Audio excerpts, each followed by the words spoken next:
Through range, inner range, mid-range. What's a strength breakout for dorsiflexion?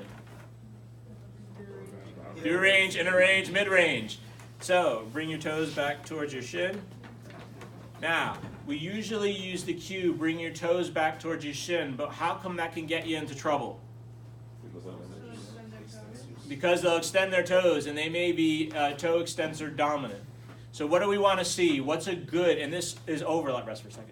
This is overlap into motor control and strength. What do we want to see? We want to see control. What do we want to see? What do we want to see the foot do? Dorsiflex. How? In a straight sagittal plane. So, bring your foot back towards your shin is a better cue. That looked gorgeous. This foot's working well. I stabilize anytime, and we're against gravity, so we're lifting up against gravity. Stabilize, a little inner range. Nice. Halfway down, more. Right there. Hold, don't let me pull you down. Notice my body mechanics. Shift here, I hook, and then I can shift my weight back to try and get, oh, you're a monster. Couldn't even break her. So the other way is this way, where I can press into it. That's up to you and your body mechanics. They're both legal. Okay, pull all the way back. Halfway down, I already checked inner range. I'm not going to do it again. Drop back down. Right there. Hold. Don't let me push you. Oh, okay. Yeah, you're good. All right, so great strength. All right, so that's it. What's the common deviation that we're going to see? What's that? Eversion. Why?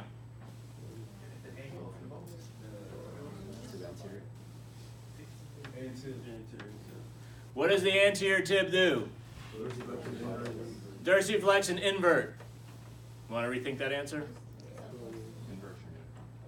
Well, let's stay with eversion, because eversion is the correct answer.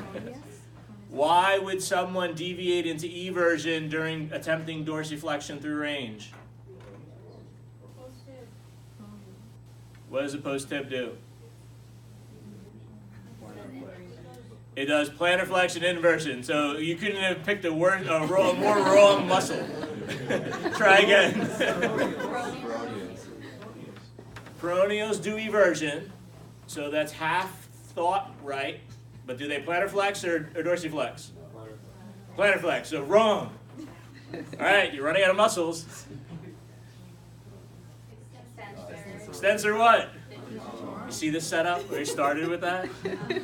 Now, look at the line. This is your axis of motion for inversion, eversion. Right? This is your axis of motion for inversion, eversion. That's eversion, that's inversion. Where does the extensor longus lie? More lateral to the axis of motion of inversion, eversion. Therefore, it's going to induce what? Eversion. What else does it do? Dorsiflex.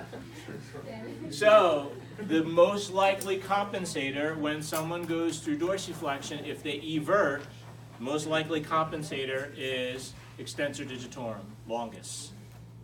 Okay? That muscle is dominating. What should happen is you should have a straight sagittal plane dorsiflexion, and that means you're getting a good contraction from anterior tib with a little bit of help from the extensors so that they don't drop into inversion. Okay? So if you see an eversion deviation, it's extensor digitorum longus compensation. Okay? Good. Lie on your left side for me, please. Bend this knee. Straighten the bottom. Come so you're just off the bed. Why did I just do that? Why did I have Rachel lie on her left side? Against gravity. So if you do a manual muscle test, let's say, I don't know, capstone, make sure that your first motion is against gravity, so you demonstrate your knowledge that in order to attain a 3 out of 5, they have to lift up against gravity. It is not as significant down here because you're only lifting the foot, but you have to follow the rules because you have to demonstrate that you know that you're able to lift against gravity. So what does a strength breakout for inversion look like? Through range, inner range, and mid-range. So what's the motion that I'm going to ask for?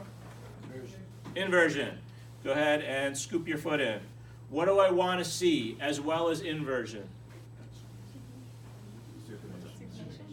Yeah, kind of. I'll let you get away with that one, but let's say no. Inversion. Do we want to see dorsiflexion? What are our main inverters? Posterior tib.